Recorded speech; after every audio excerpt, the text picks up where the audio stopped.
It was COVID that made me lose over $30,000 in DJ bookings. I was sick. And I had lost my job. I was working at a digital marketing firm in Brickell. I was probably making, being transparent, I was making about $55,000 plus commission because I was a technical account manager for a digital marketing agency. I worked on the support and maintenance side, meaning that I worked closer with the developers and project managers. And I made sure that I would help upsell our support services after they would go live with like a brand new website or whatever it may be, selling them on the support service, like, hey, we could do all these things for you with a bucket of hours, customizations, etc.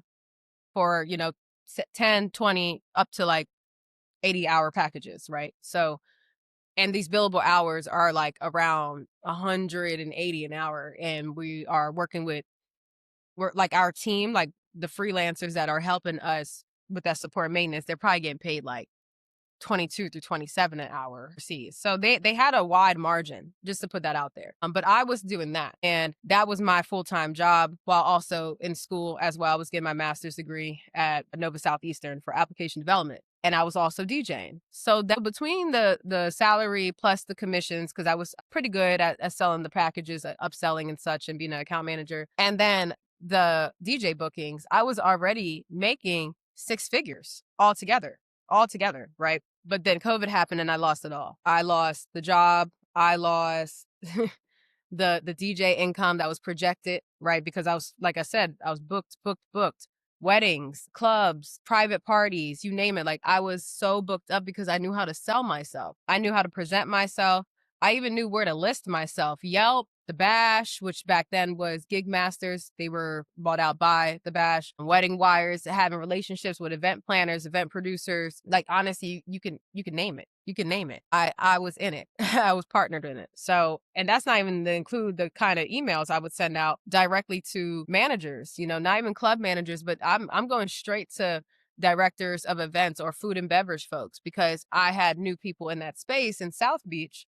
So I'm like, well, if you are the one booking these people, then I'm going to use that same title and look for those people online, whether it be LinkedIn at the time or just honestly paying for leads back then. So nothing's really changed in the core of growing that business, right? Or growing a business. But I was a little all over the place getting to the bag, but I got to it. And then when that happened, I was just like, holy crap. Like there was no way to determine when I was going to go back to DJing.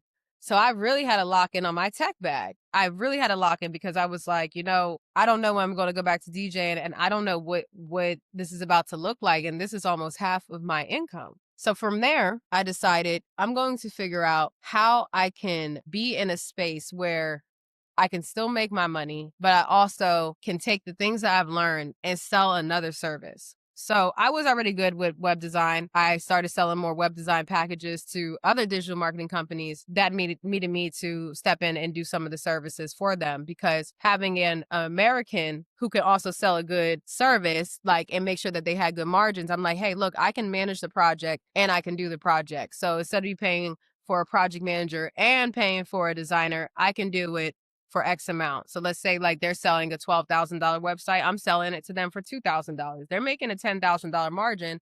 I'm making my money that I need to get in. But I also knew that I was outsourcing as well. And I had connections in India. So those websites, I probably wasn't paying more than $250. So we all like kind of in a way, if you think about it, 5 to 10X. It's all the same game at the time. So I got into that, started selling that more. And then moving forward, I ended up studying to become a certified Scrum Master. I saw that growing at the time and I was like, I'm going to get into that. So I started studying for that. I started putting my mind from technical account management to, okay, I really think I am going to be a project manager.